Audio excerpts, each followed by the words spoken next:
Hello and welcome back to Rage Gaming, and welcome to the dread scenario that is Season 1. Yeah, the new patch of 1.1 is here, the long-awaited patch to address the main issues we've all been screaming for in pre-season. Things everyone wants, like the stash being improved in both size, like majorly, and function, or other quality of life issues we're all facing. Things being called for each class, like Minion Necromancer or Sorcerer survivability, Barbarian build variety. A fresh start is here and a new theme with the Malignant hearts to shake up the meta and create new fun builds to play. As we look at 1.1 of that balance patch, things are looking weirdly rough. Everyone across the board is nerfed so hard. Vulnerable damage just gutted, crit damage too, which we all really rely on. That with no comparable buffs to really compensate for the massive damage drop-off means this is just the new way the game feels. We're just a lot weaker, and they seem to want that. And you know, fair enough if it's the best thing for the game long term,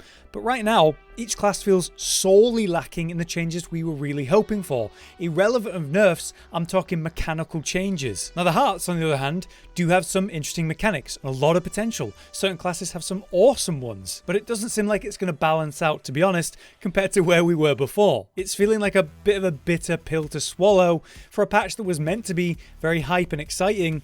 Now quite disappointing. With our new state of play in mind though, what's going to be the state of the classes? What's going to be the best going into Season 1? When you're level 1 again and have the game ahead of you to collect everything, leveling up fresh, all the way back to World Tier 4 and into the true endgame, let's talk about it. First up at the bottom of number 5, the predicted worst class in this situation is Sorcerer. Like, yeah, you knew I was going to say that. It's just bad right now. Like, we're all confused. Like, the Sorcerer could actually be nerfed in aggressive ways in 1.1. We were expecting them to get the biggest improvements to their fundamental issues, which remain exactly the same as before. You're still going to die randomly to mobs in like one shot. You're still going to need the 4 defensives in likely every build. You're still going to be taking the same enchantment on every build. You still got the one choice as before. Sorcerers are still going to experience mega mana issues until like ultra late game we have like the idealistic build to actually tackle it, and it still seems like you're gonna have the lowest output compared to other classes since it still relies on CC damage so much, which was nerfed itself in the patch. And then the hilarity of element resist remaining broken, which were for some reason waiting until Season 2 for. So you're continuing to deal with the lower armor and health compared to the rest of the classes, and as I said, the patch really hasn't changed those problems. And obviously with the general change for all classes, which nerfs things like CDR majorly, that destroys sorcerers in general who, you know, rely on CDR to maintain their defensives. It's pretty horrible, but there is some good, like some solid buffs to non-meta builds, which is nice. There is the new unique wand though that gives you a teleport enchantment for free. Pretty cool. The problem there is you go to a random location when you teleport, which is fun and silly, but just a gimmick. The Malignant heart options look really promising, both as a bump to strength and how it enables a few builds, which is great. It's just probably not going to be nearly enough to make up for what's happened. Again, on the bright side, leveling is going to remain easy and fun for sorcerers and very fast, just as before. You're definitely going to hit a wall at endgame, and probably sooner than before, and have a harder time working your way to 100 because of it. Quite the patch for sorcerers. Next at number 4, I think it's Barbarians, who have some ups and downs compared to Sorcerer. Straight to the point on that, Whirlwind, the best build overall due to its incredible mob clear ability and main aspect of the game is mob clear, helping with leveling, nightmare dungeons and all that, is still going to be a great and reliable way to run a high power build as always. And for Barbarian in that late game, you're going to have very strong builds to work with a little bit of variety beyond Whirlwind. It remains a very tanky class, even in our new nerfed survivability world. Barb's going to be a good option for that. But on the other hand, it's still an extremely gear dependent class. Going into Season 1, you're really going to feel the power drop off compared to other classes. Now you've got to work on all 4 weapons to get going in all those aspects, and it's going to be all the more important to be in a group on your way to say 1 to 50, because that's going to be a much nicer experience than solo leveling on this class. Everyone loves Barbs for their shouts, but it is a double-edged sword still. Because they're so good, you're stuck with them. Every build requires all 3, because they've not done what we were asking or hoping for in basically merging them into 1 or 2 abilities to free up a slot. So the feeling of variety for this class they haven't fixed that. What they have done for the patch though is improve things like Upheaval, improved the Deathblow build, brought up the Bleed builds, even improved the Whirlwind unique Gauze Grips, which was pretty damned after the week 1 patch. It's only a slight buff, but it's good to see it last. But there's also weird stuff here. Hamstring, for example, that was nerfed. Any bleeding enemy would be slowed, right? Which is fantastic for a load of reasons, but now it only works if the enemy is healthy, so 80% health or more. What a strange change, and to me, so unnecessary. When Barbarians head into the new season then, they're going to feel worse to begin with because, yeah, you've lost your endgame stuff and they really need that. The ultra important aspects of, say, Fury management, which is just required for every Barbarian build to work. In that way, they've seemingly not addressed Barbarians' early resource issues that shaft the class early on. And Barbarian's still going to have really big potential in endgame, but it does lack what we hope, that better early game experience and better build variety. Third up for Season 1 though, in its launch period, we're thinking it's Druid. I mean, you guys have to farm all your vital uniques again, which is going to be quite the task even if you were grey. Despite the damage reduction nerfs that everyone feels, and Druid did have some of itself, it still remains one of the tankiest classes in the game and has the better survivability because of it. It remains the class with incredible build variety in the endgame, like builds that are actually viable and play very different to one another, though they all rely on two main details as always. As a class, it's still going to fulfill the satisfying concept of a druid, whether you're wolf or bear. That magic design is fantastic, and compared to other classes, its best builds remain very good even after the pain that is patch 1.1. It's defensively weaker, with Grizzly Rage being a 6-second buff of unstoppable time compared to the up to 20 seconds before. And you're definitely going to feel it that you're not having that insane movement speed prior to having wolf form, hinting again at the very high unique dependency that this class truly is. And with that in mind, its 1 to 50 period is one of the slower, more awkward leveling experiences of all the classes, much like Barbarians. As mentioned, the powerful builds generally center around two concepts, that being Grizzly Rage with its crit stacking, or the symbiotic legendary aspect for cooldown resetting. Whatever way you go, those are going to be key components again of your builds. They haven't changed that. What they have changed is interesting. The hope for companion builds, they seem a bit more possible. They might even be quite strong thanks to the Malignant Hearts, but having said that, probably not meta competitive. Masochistic, the Spirit Boon, which provided a ton of healing, is now a lucky hit chance instead of guaranteed, which is another hit to the survivability. The symbiotic aspect builds, the CDR builds, they've been hit too. CDR as a whole is down for everyone as an affix, and the CDR per proc of this aspect has changed from 4 to 8 seconds down to 3 to 5. In a way, that's actually killed the crazy barrier build without actually directly tackling it, which is funny, but it has really hurt some of the fun, less crazy broken builds in that way. But hey, the lightning builds are better and could actually potentially be relevant in the endgame. We have some testing to do on that. When it comes to the hearts though, we are seeing a lot of interesting and good options for Druid. Exciting mechanics that really require some testing to say for sure if they'll be crazy, but it is looking good, like there's a lot of potential depending on whether they're multipliers or not, and if the channeling skills are affected how we hope. The potential of the numbers scaling for true endgame in itself could be huge, but obviously we're thinking later into the season. To start with, the early leveling experience does not seem massively improved, and again, it's one of the worst levelers in pre-season. The first legendary in the seasonal journey is quite relevant to your leveling, which is going to be good. So better than pre-season launch, but probably remaining one of the slowest or the slowest solo leveler compared to Barb. At number 2 though, we have our super speedy Rogue. I believe Rogue to be the most balanced class overall, meaning its various meta builds are all quite close in power. While it's still true that Twisting Blades is king, it's also true that builds below it are tightly packed in power and are meta relevant. You can argue the points of one another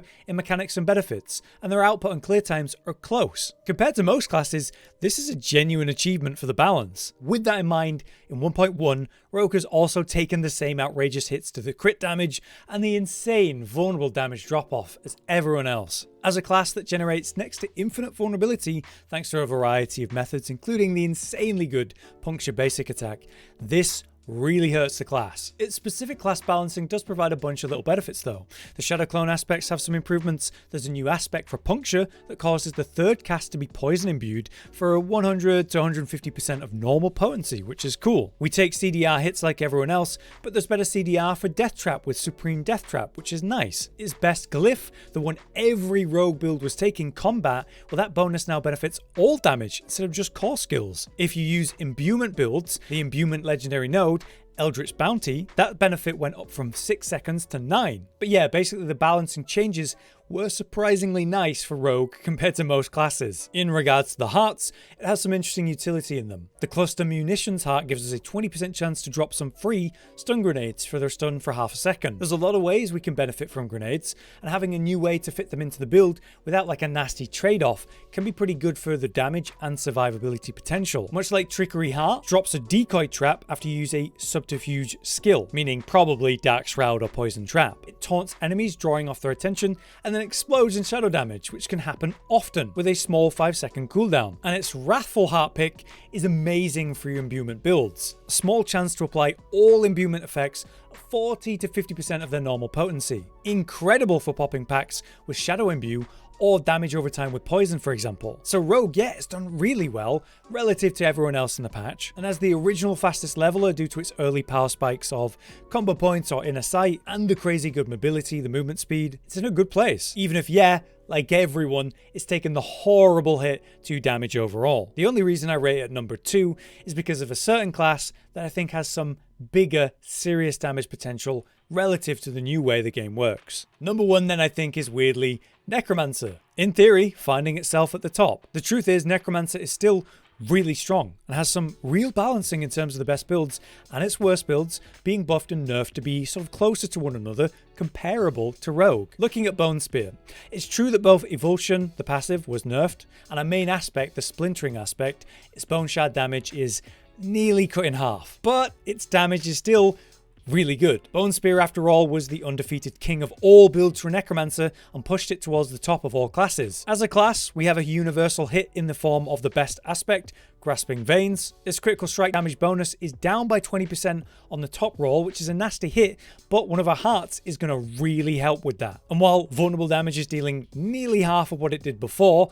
which is terrible of course, and crit damage nerfs being bad for Necromancer as a class that pretty much works with 100% crit, and so Bone Spear is certainly weaker, we're still seeing consistent hits of 2.5 to 5 million easily with the same endgame builds currently before we consider hearts, which are going to push our damage. So Bone Spear is far from dead, and nor is Necromancer, clearly. The issue with Necromancer in this patch is the lack of big mobility benefits inherent to the class. We have seen an aspect that'll help with that, a general one for boots, where moving away from slowed enemies, which is all enemies as we apply to Crepify, does give a small movement speed bonus, so we'll benefit from that. Then we have the other builds, right? Like weirdly, you could argue that Blood builds have more potential now than ever. Overpower, the Blood build main damage mod, isn't actually tied to vulnerable damage at all, so that nerf doesn't matter, and is barely affected by crit, so yeah, not nerfed by that either. It's still an awkward playstyle that relies on a key passive to trigger by staying healthy for 12 seconds to get the guaranteed overpower, which could be an issue while leveling, and with Blood Surge being always AoE, and with its enhancement that gives 100% overpower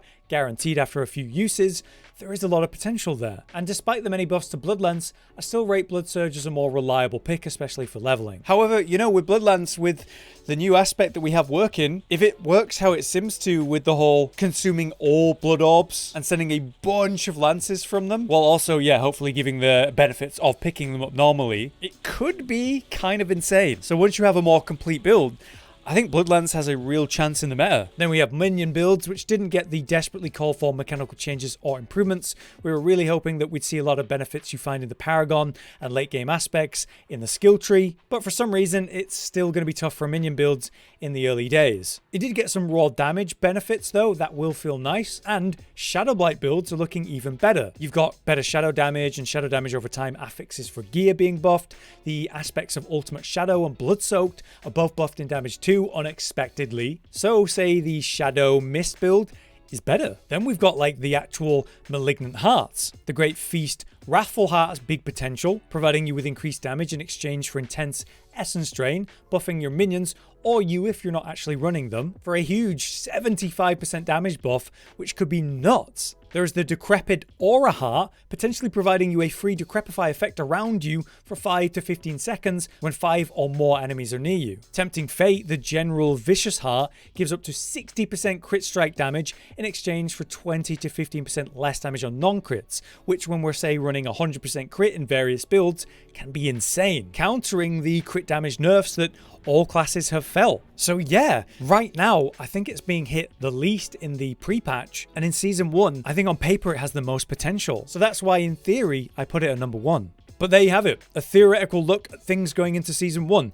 based on everything we know and have been able to see and test so far. It's hopeful for some, strange for most, terrible for specifically Sorcerer, it seems like. But yeah, even the winners of the patch are feeling much weaker than before, and that's the point of these changes. They've done this intentionally, even though they probably knew we'd hate this. They must think it's best for the game long term or something, and I can only hope that they know what they're doing, and that maybe the Malignant Hearts are going to have more impact for everyone than we currently imagine. But I don't know, it feels like they've gone a bit too far, and that could be bad for most of the players who just aren't willing to put up with it. I'm of course going to test things and make myself try to be optimistic, but I must admit, the more I stop to think about things they're missing, like where are the stash updates, or like the mechanical changes that next to every class has been desperate for, it's hard not to get really frustrated very quickly. But I know that me being frustrated isn't really going to do anything, so it's not helpful. It just sucks because 1.1 was really exciting, and now it feels like a bit of a buzzkill, which is just disappointing. All we can really do is pray there's more coming, and soon. For now though, I've been Hollow, you've been you, thanks for watching, and I'll see you next time. Josh, Cotton, and Hollow with the videos, dropping the humor like a hammer on your tippy toes, bringing entertainment on a daily arrangement to take our insanity and turn it into entertainment. Yes, I said entertainment twice, to reiterate that it is nice to look into your faces on a mostly daily basis when you let us in your homes to make the whole world a stage. Goodbye.